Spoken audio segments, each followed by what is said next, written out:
My name is Carolyn Nishon, and I'm the Executive Director for the Portland Symphony. So glad you're all here.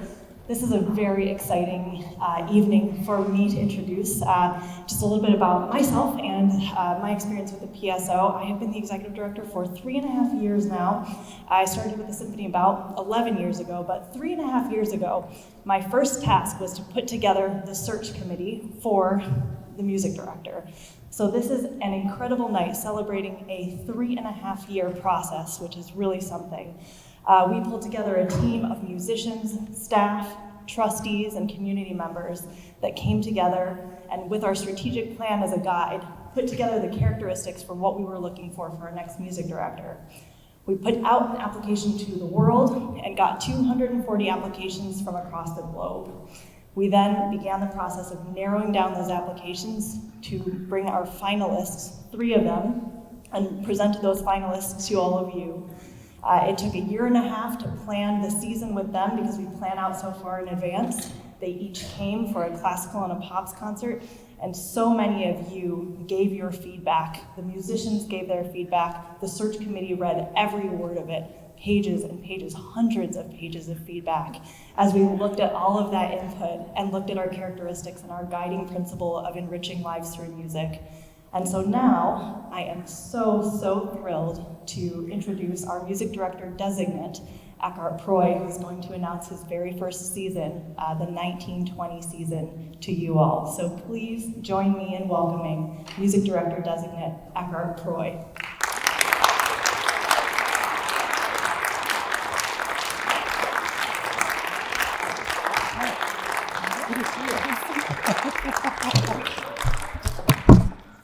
Good afternoon. Is it evening already? I can't tell.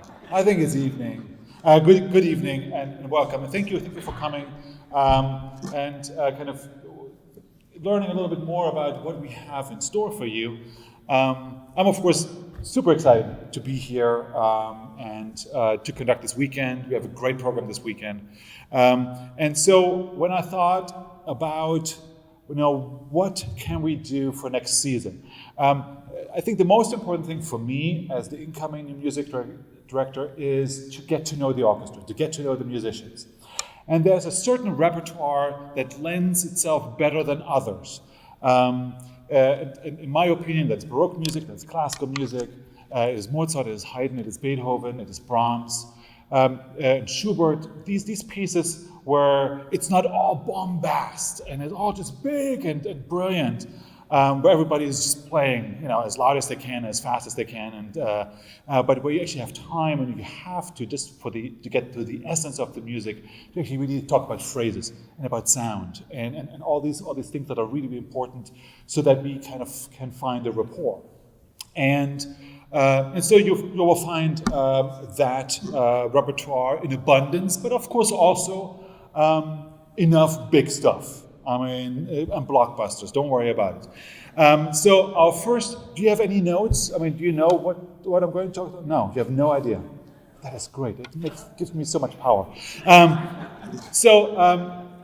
The first classics, we wanted to go big. Having said what I just said, forget all of that. The first concert, we're going to go big. Just because. Just to make a statement and also just to get things going. And so the big piece of the program is the Alpine Symphony, but let me start from the top because the Alpine Symphony is one of the biggest tone poems in the repertoire. But it's also quite substantial, not only in size, but also in length. And so the question always is, what do you do in the first half? And so I thought, okay, why don't we do 2 other smaller tone poems, very different kinds of tone poems, but they kind of, I think, fit very well into the kind of a survey of tone poems. We're going to start the season with Sibelius' Finlandia, one of the quintessential tone poems, which for one reason or the other that piece has not been performed here since we actually kept track of repertoire, so probably like 20 or plus years. And so I thought, that is a sin. So we started with Finlandia, which is of course not necessarily, there's an inherent narrative, but it's not a narrative like Liszt or like Strauss. So it has certain big pictures that are being represented by music, and then finally, of course, the victory of the Finns against the Russians, and so. But it's just this wonderful fanfare that will just open the season in a very nice and big and familiar way. I think it's very, very important that there's always at least one piece on each program that is familiar, because the way you listen to familiar pieces is very different than two pieces you kind of or you don't know at all. So I think that's always very, very important to have something that people can relate to. So Finlandia is one of those. Everybody will know some part of it. So we start with Finlandia, and then, having had something familiar, let's do something totally unfamiliar. And that is a piece by Lillian Elkington. And Lillian Elkington is an English composer, who 20th century composer, who she was a very prolific pianist. She played all the Beethoven piano concertos, and so she was really good, and wrote also quite some music, but gave up composing at a fairly early age when she became a mother. And there's actually a lot of women composers in history for whom this is the case, and performers as well. Clara Schumann is one of those examples, who had to step back to take care of family for one reason or the other. And for her, it was a choice. But she, for some reason, I don't know if she kept it a secret or she never talked about it. Her own daughter didn't know that she was a composer.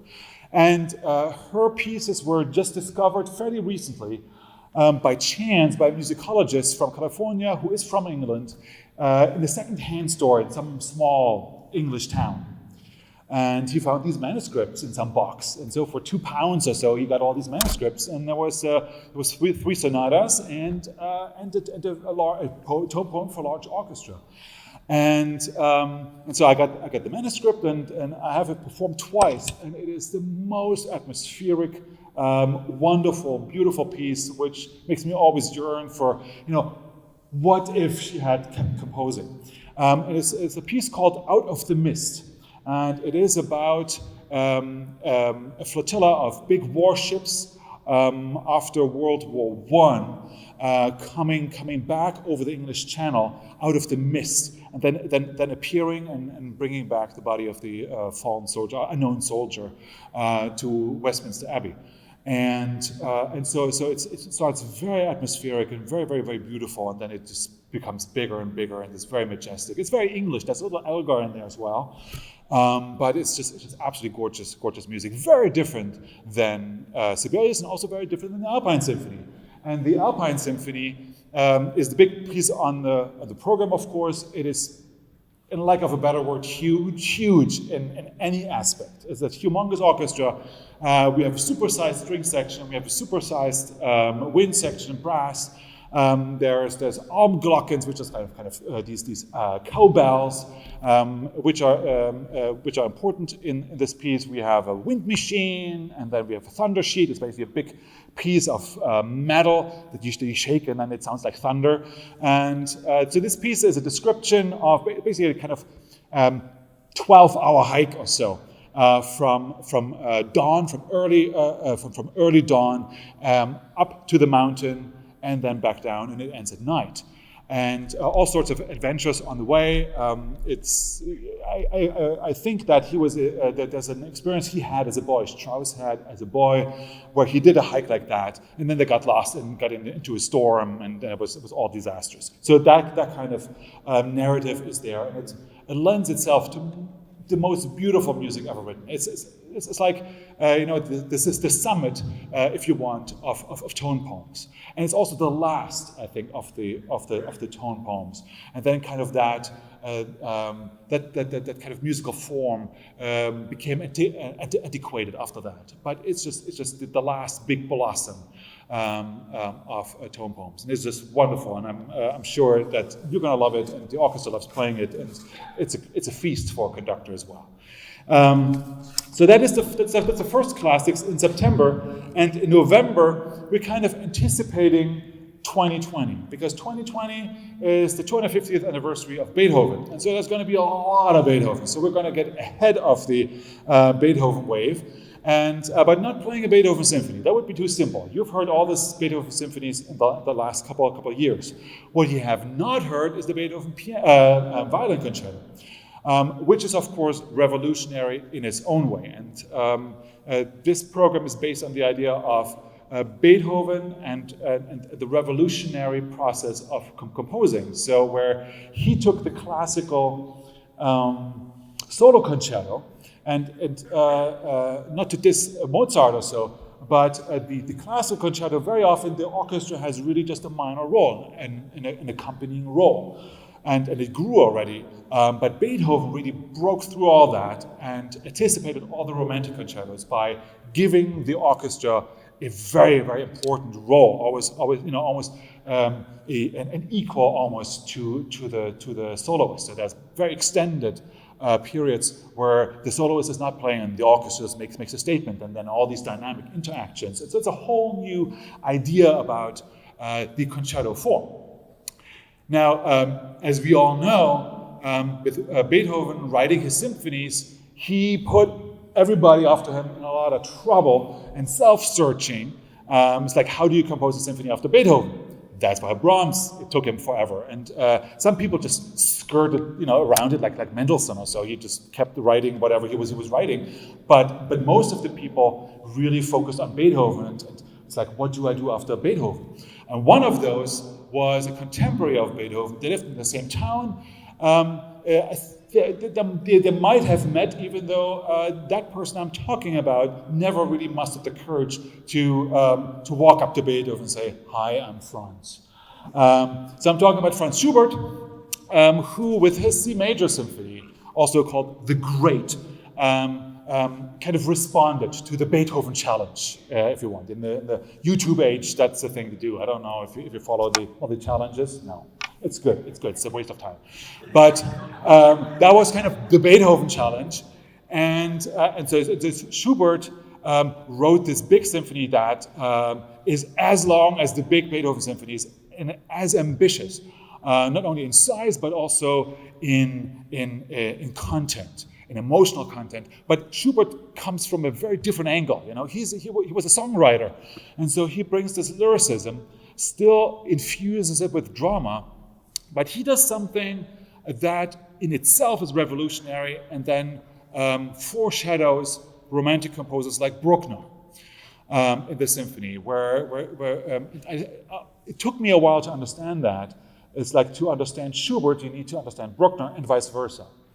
And so he writes this humongous symphony, which is absolutely gorgeous and very, very, very ambitious. And it's just one of those pieces where it's so hard to play that when it was first performed, Schubert was dead already, it was not performed, and it was Schumann who visited Schubert's brother, and in some box there was like these old manuscripts, and Schubert's brother, I have no idea what that is.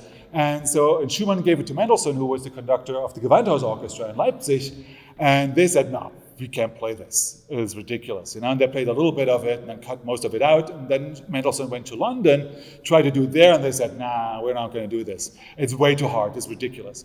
And so it's a very, very demanding piece, but it's also a piece where you can really talk about sound and phrasing and all these things that are really important for the understanding of a conductor and orchestra. And you will enjoy it. It's just a really wonderful piece of music. So that's our November classics.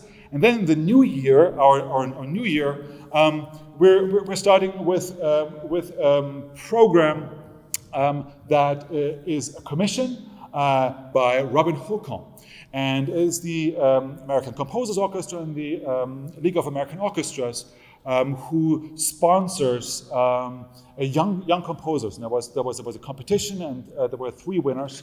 And the PSO is doing the premiere of Robin Holcomb's piece. And she has a super interesting, very weird bio, where she first started studied gamelan and then worked abroad and then came back, and now she's very busy in the new music circles, and so I'm really curious what she's going to do. And one of the exciting things is when you have a world premiere, you have no idea what you're going to get. It's just like with this new piece that we are going to perform tomorrow. It is a world premiere, and you don't know what it is. But I think that is really important to leave the angst at home, because 200 years ago, 100 years ago, people were always in that position. They went to a concert, it's a new symphony by Beethoven or by Mozart or by Brahms or by all these other unknown people, and they did not know what it sounded like. There was no YouTube, there was no recording. It's like, I don't know, it's a new Beethoven symphony, I guess it must be pretty good. And sometimes they thought it was not good. And only 100 years later or 200, they said, yeah, that's actually a really good piece. But having the open mind and the fresh ears, I think, is really, really important, and I think is really exciting, because you don't know. You have no preconceived notion of what Holcomb's music is like, and so I think that's always very, very exciting to me. And then we have a very virtuoso, rousing piano concerto by Saint-Saëns, which used to be much more frequently played. It's the piano concerto number 2. It used to be a staple of every pianist. And for some reason, Saint-Saëns has gotten a little bit out of fashion. We play the Carnival of the Animals sometimes, the Organ Symphony a lot. And I always find that symphony orchestras tend to restrict repertoire, and the repertoire that we play is getting smaller and smaller and smaller. And so one of my efforts is to kind of break out of that and play for you things that I think should be played more often, and that should be the regular canon of what orchestras do. And so it's not an unknown concerto, but I doubt that a lot of you will have heard it. And when you hear it, it will seem very familiar, because it's Saint-Saëns. He started out as a composer who was avant-garde, and he loved Wagner and Liszt and all these people. And then he lived a very long life, and when he was older, he was regarded as kind of, that's an old guy. And so when you listen to this music, you can kind of understand. Music history had moved on, but he had not. And this music, and that's why this music feels very, very familiar, and it's very easy to listen to, but it's super virtuoso music for the pianist. And our pianist will be Ron Dunk. He has been here before. I did it with him 2 years ago, and he's just the perfect guy for this. I mean, he has fingers like so fast, and it's so brilliant. And Saint-Saëns, actually, if you have time, go on YouTube. There's if you Google Saint-Saëns and piano or him playing, there's stuff with him conducting and playing. It's really interesting what you can find nowadays on YouTube. And so there are old recordings with him.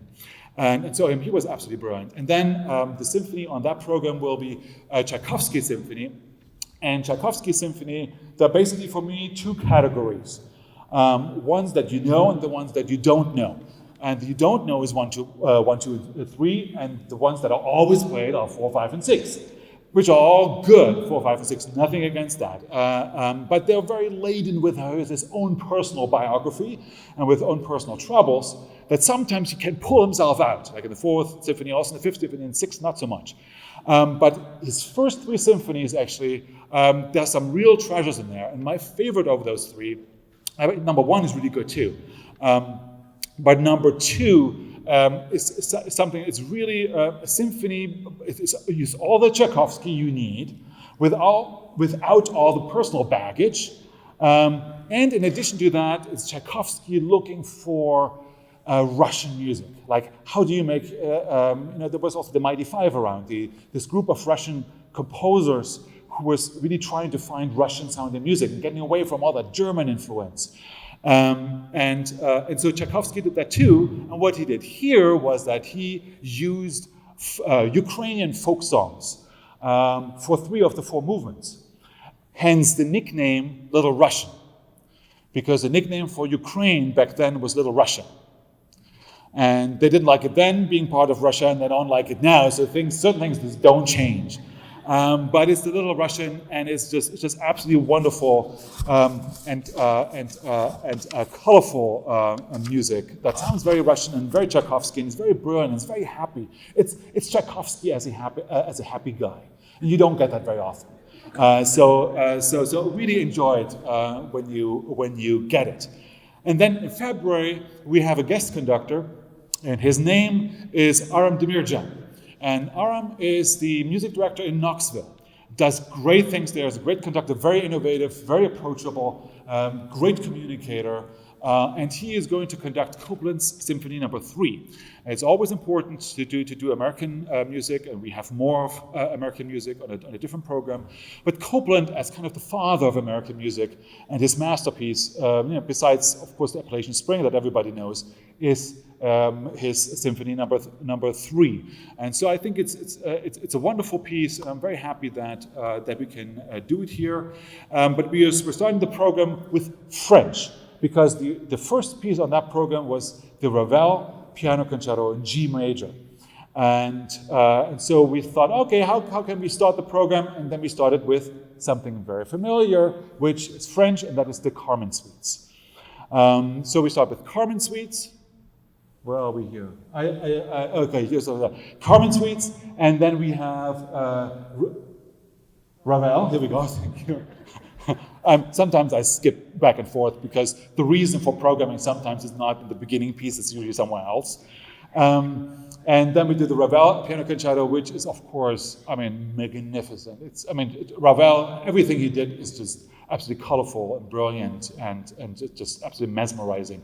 And so is our soloist, Joyce Yang.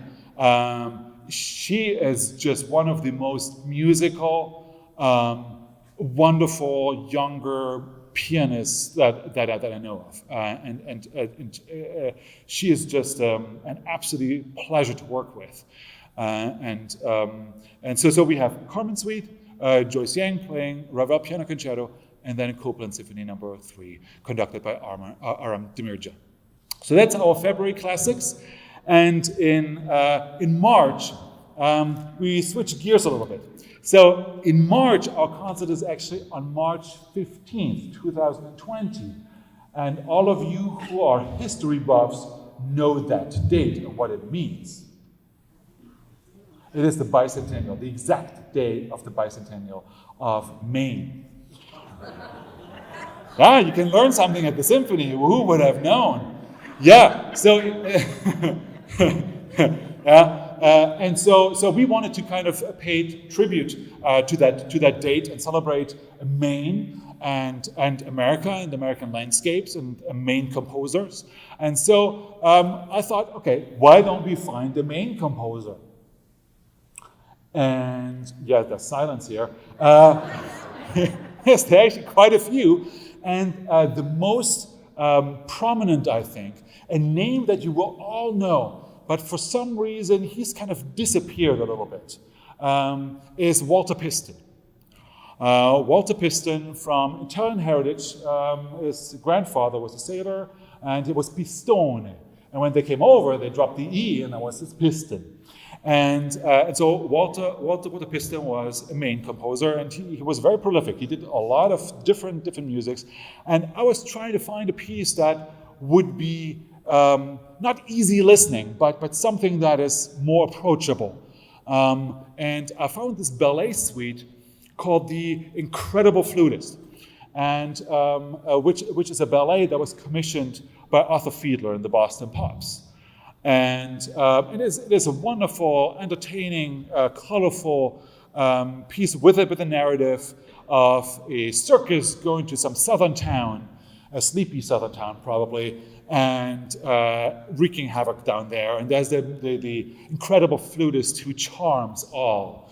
So that's kind of the story of this piece. So we have Walter Piston first, and then we have a piece by Arturo Marquez. It's a Mexican composer, and you will all know his music, particularly his Danzón No. 2, which is played everywhere, was also here performed recently. A very, very famous tune made famous by Gustavo Dudamel and his Venezuelan youth orchestra when they went on tour. And I mean, everybody knows it by now. And so this is harp concerto, which nobody really knows. And it is very hard, to find a soloist who is up for the job, learning kind of from scratch a new harp concerto.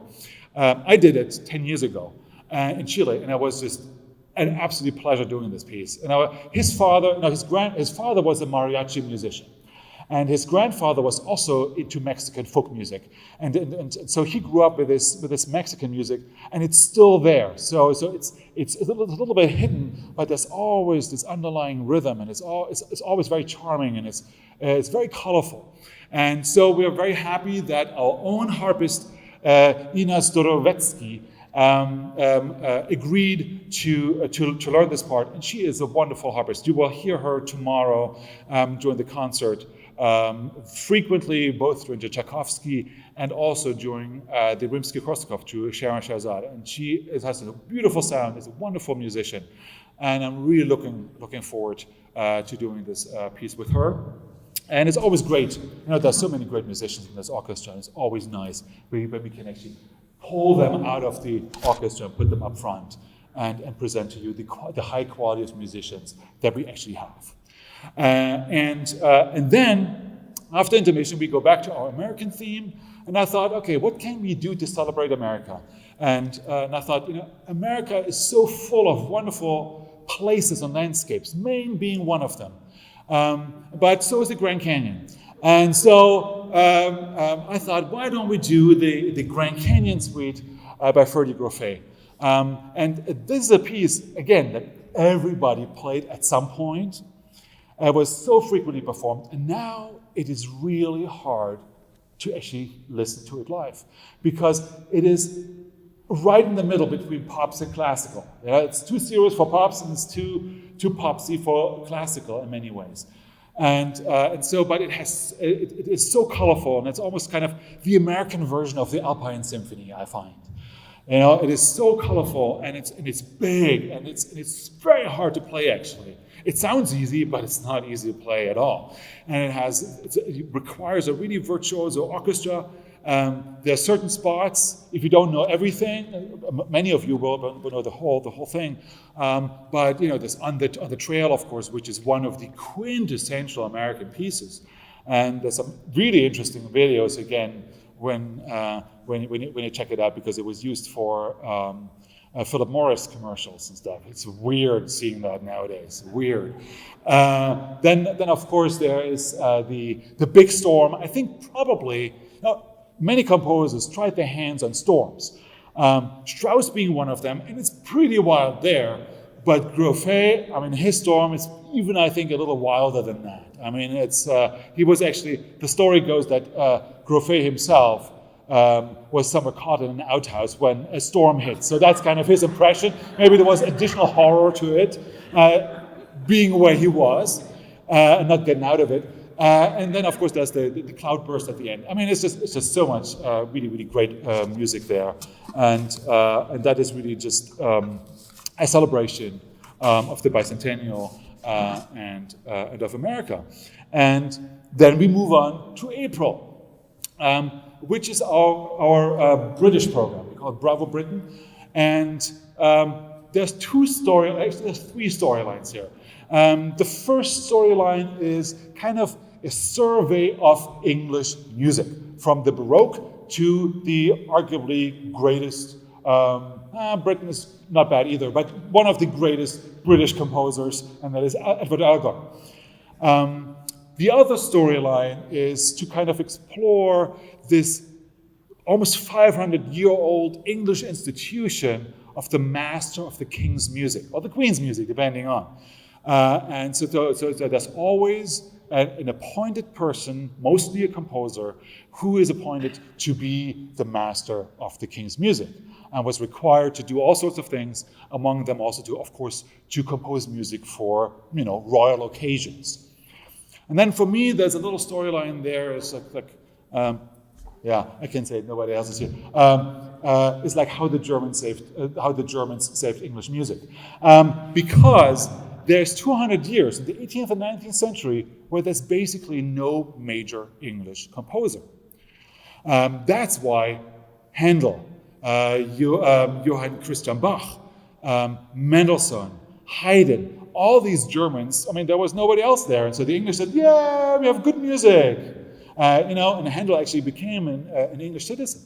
So these are kind of the three storylines. And so it's a very mixed program. We start out with Handel because we just have to recognize his importance. But I wanted to do so much other music that I didn't want to do a big piece. So we just played the entrance of the Queen of Sheba, just also in recognition that I really wanted to do something that everybody recognizes.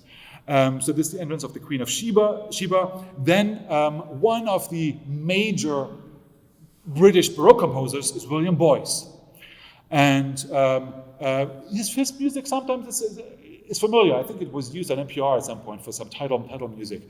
But so he composed like 8 symphonies, and he is in an interesting kind of mix between Handel, kind of the old-fashioned Handel Baroque, and then the new Italian style that kind of moved in.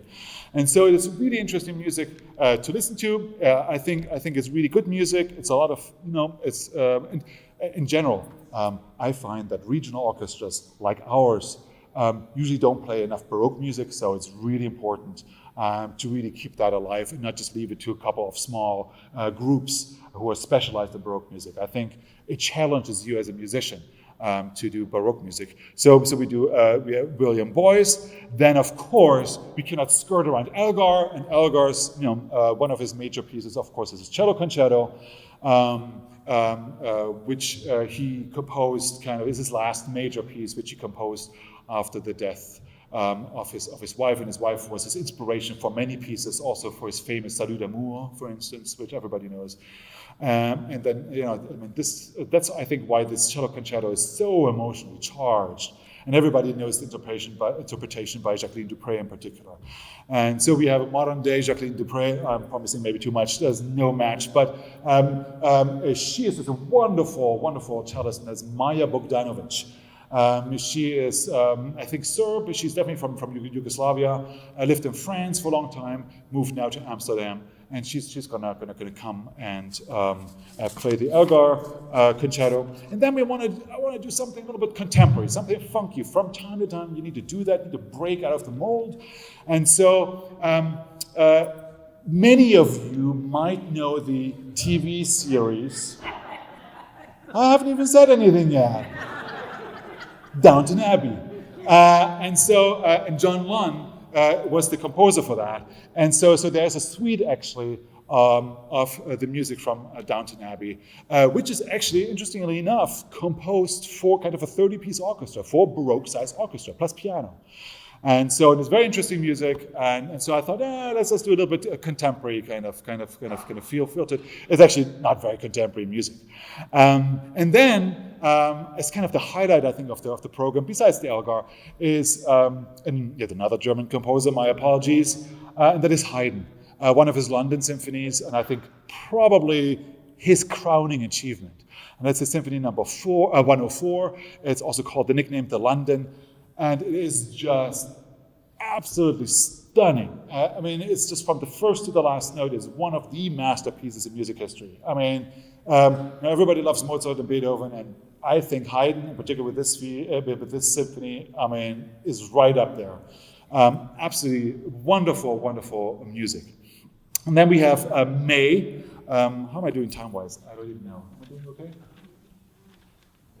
Yeah, I'm doing okay.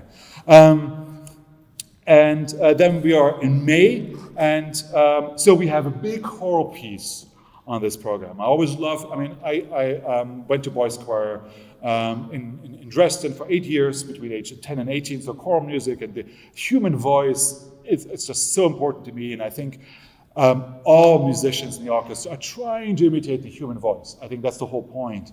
And so actually doing a choral symphonic work is very, very, very important. And then, of course, when you can do the Verdi Requiem, I mean, heaven is right here on earth, or hell, whatever, the both in many ways, because it deals with everything. And so when you have a big piece like that, again, it's like this with the Alpine Symphony. What do you do in the first half? And I wanted to introduce two gems to you that I find are very, very different, but I think are just absolutely wonderful in their little small selves. One is a piece by a French composer, Jean-Ferry Rabet. He was just a generation before Johann Sebastian Bach, but he was a wonderful composer, and he composed a suite of pieces called Les Éléments, or The Elements. And the opening piece is called Le Chaos, or The Chaos.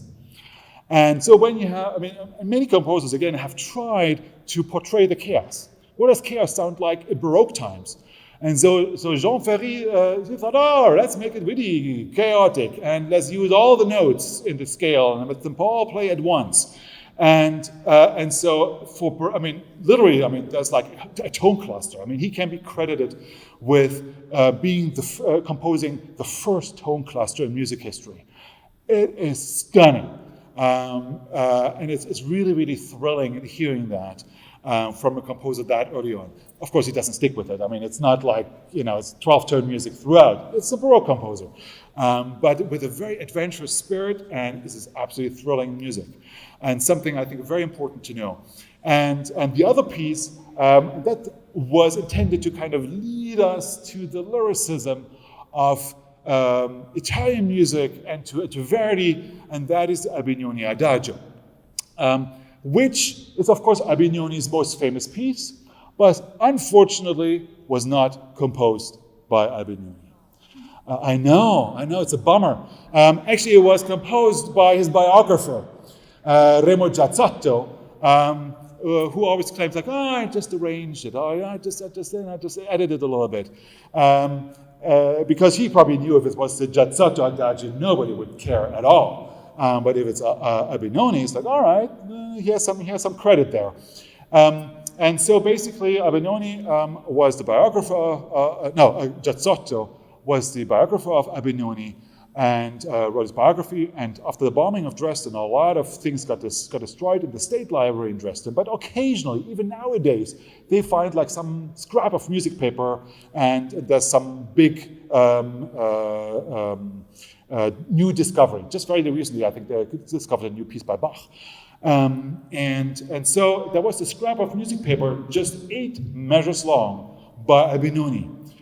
8 measures long. This is a 10-minute piece. So yes, it's not by Albignoni, but it's one of the most gorgeous things you will ever hear. Literally one of the most gorgeous things. And it's very lyrical, and it's very touching, and that will lead us to the Verdi Requiem, which is, of course, among all the requiems, I think, there's great requiems. There's Mozart, there's Brahms. There's no lack of competition. But this in its own right, I think, is probably one of the more dramatic and colorful requiems out there that deals with everything between heaven and hell, and has incredibly high demands on everything singer, where you scream on top of your lungs to the lowest whisper, and it's just absolutely magnificent throughout. So I'm very, very, very happy and looking forward to doing that piece. And then our last piece, which is very late in June, June 23rd, is something a little bit more down to earth. It is a piece that hinges on a Brahms symphony. I really wanted to do a Brahms symphony. Brahms, for me, is one of the ultimate composers. There's something very special about that music that just pierces me always right through the heart, that pretty much no other composer does. And so I wanted to do Brahms Symphony, and Brahms Symphony number 4 is kind of where he had really found himself, and it's just so beautiful. And so that was kind of the starting point, and I wanted to reflect on the friendship with Dvorak, because Brahms played a great role in the promotion and almost discovery of Dvorak, where Dvorak participated in competitions, and Brahms sat on the jury and thought, oh, watch out for that guy, he's actually pretty good. And so So we are going to perform the Dvorak Violin Concerto, which is actually modeled a little bit, inspired by the Brahms Violin Concerto. It's a little bit the black sheep among the violin concertos, because there are all these famous flashier ones, the Tchaikovsky and the Sibelius and the Beethoven and the Mozarts and you name them. And this is actually a really, really cool violin concerto. So you can hear a little bit Brahms in there, but a lot of Dvorak. Dvorak always dances, so this is music dances as well. And then I wanted to do something, since we're kind of in the ethnic area here, I want to do something a little bit ethnic and something a little bit funkier to open the program. And so there's this piece by György Ligeti. And Ligeti is usually pretty avant-garde. It's not everything easy listening. But he wrote this piece called Concerto Romanesque, which is, for him, very easy listening. Which was inspired by childhood memories of his, where when he was in Romania, and all these people in masks showed up and fiddled and did all this folk music and dance, and he incorporated all those dances and the feel of Romanian folk music in this piece. I love this piece, and I've done it several times, and it's always a big success because everybody expects, like, I don't know what this is. And there's even the Alps are not very, very far, so there's a horn a solo that sounds like an Alp horn almost. And it's super colorful. You're gonna love this piece. It's a real discovery if you don't know it. So we're doing Ligeti, Concerto Romanesque, Brahms Violin Concerto, and then the Brahms Symphony number 4.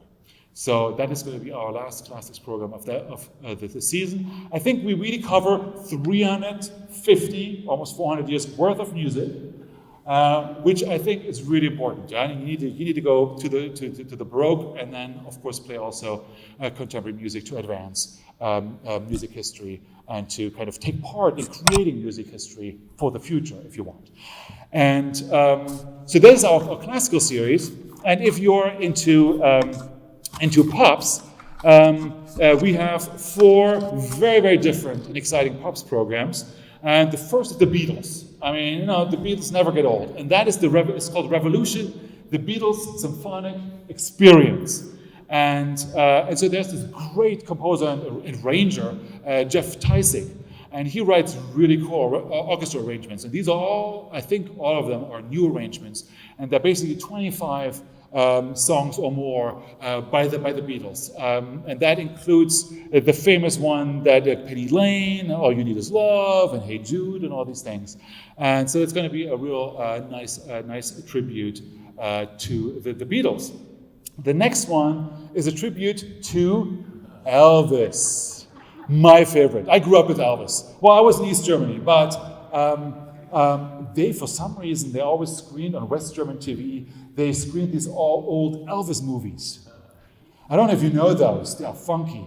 And he always sings in those movies, of course, and I thought, it's actually really funky. And it was for me the quintessential American thing, as an East German, I didn't know any better.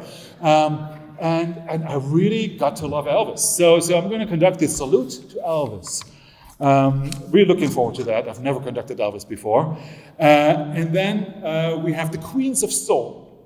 And that is a symphonic tribute to the voices who changed pop and influenced R&B and soul. And so there's songs by Aretha Franklin, Tina Turner, Gladys Knight, Whitney Houston, and Adele. So that is something I think it's gonna bring down the house. And then for everybody who loves the more traditional pops programming, we have a Broadway show coming in with Lisa Vroman and Doug LeBrecq, both phenomenal singers, and they are going to do kind of the best of Broadway. So I think it's a very, very colorful, very, very diverse program, also for the pops, and I'm sure you're going to enjoy that. And then, of course, we have a lot of educational activities, and I'm really looking forward to participating in them and learning about them, because there's so much to learn.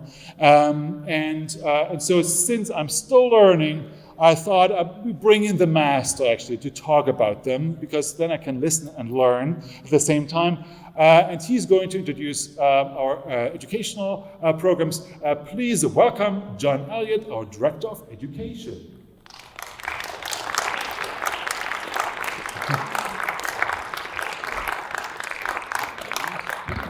Good evening, everybody. It's good to see you all. My name is John Elliott, as Eckart mentioned, and I am the Director of Education and Community Engagement here at the PSO.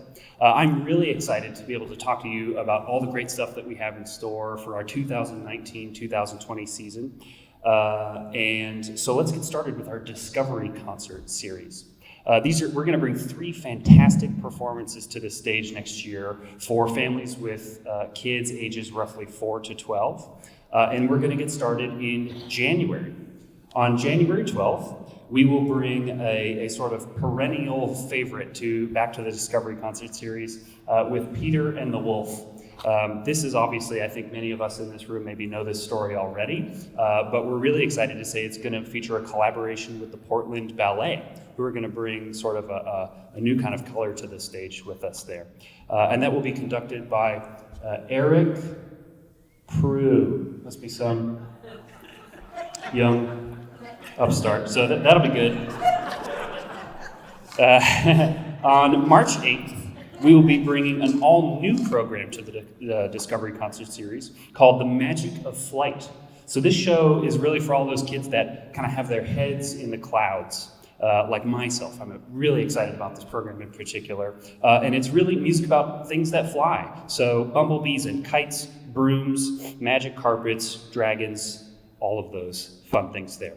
That will be conducted by Nicholas Hirschman, very exciting young person there as well. So that's The Magic of Flight on March 8th. On May 17th, our 3rd Discovery program will be called Superhero Symphony. This program is going to feature music, all about our favorite superheroes: Batman, Superman, music from the Marvel Cinematic Universe, and all of those, maybe some of the more conventional Avengers. Yeah, maybe the Avengers, we'll get that in there, as well as maybe some, kind of superheroes from the world of opera or classical music as well. We're really excited about that. Of course, costumes are strongly encouraged for all ages for that show. So we're really excited about our Discovery Concert series for next year. All 3 of these programs, as a reminder, feature really fun pre-show activities, like our instrument petting zoo, for example, where kids can come here at Merrill Auditorium before the show. They can meet an actual Portland Symphony musician who plays flute, plays cello, plays bass, all the orchestral instruments, and they can actually put their hands on it and try it out for the very first time. It's also going to feature the return of a little activity we like to call Podium Hero, where everybody can come and visit Merrill Auditorium. They can meet the conductor on the show. The conductor teaches them how to conduct, and kids can get up on a real podium with a real baton and conduct at least 2 real PSO musicians on their own. So we really love our Discovery Concert series, and we work really hard to make this as accessible as possible to families in this community. So tickets are only $10, again, for Discovery Concerts. There's no age limit. No age limit. You can conduct too. That's right. That's right. Yes. 4 to 12-year-olds of all ages. So that's all 3 of our Discovery Concert programs for next year. Really quickly, I just want to say thank you to our Magic of Christmas audiences, especially those folks who donated $10 to our $10 donor campaign.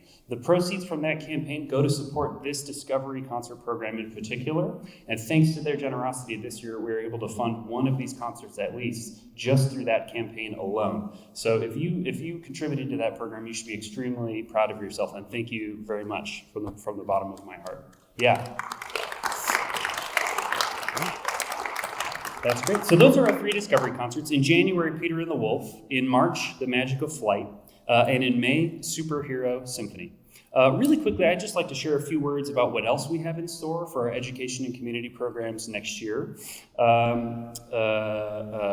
Let's get started maybe with our youth concert series. We're really excited to bring this school time performance series back again for another year. We've got some really incredible changes to the program that should make it a lot easier for teachers and students to engage with what we do with the Portland Symphony, as well as just making it more accessible with more times to choose from and an easier schedule, which, believe it or not, is a really difficult problem to solve, but we're working with educators all over the state to solve it, and so we're really excited about our youth concert series. We're also going to be bringing back our series of kinder concerts. These are 4 different chamber ensembles from the PSO that we send all out across the state of Maine. We do something like north of 40 performances a year that reach somewhere around or in exceeding 10,000 students every year. So it's a very busy, very active program. I send these poor musicians all the way up to Booth Bay and down to York, Freiburg, all over the area at like really early times in the morning. So, but they love doing it. They love these performances, and we're really excited to bring those back for another year as well. And finally, we're really proud of a program called the PSO Explorers program. This is actually a literacy-focused arts integration program that we have in the Reiki and Longfellow schools here in Portland. Where we are going to be in grades K through 3 at both of those schools, working very closely with the teachers in those grades to strengthen literacy skills, to strengthen emotional intelligence, and do all kinds of really great work. So we're really excited about Explorers for next year as well. In general, all these education and community programs, we perform roughly like 250 events every year that reach more than 30,000 people. And that's something that we're really proud of here at the PSO.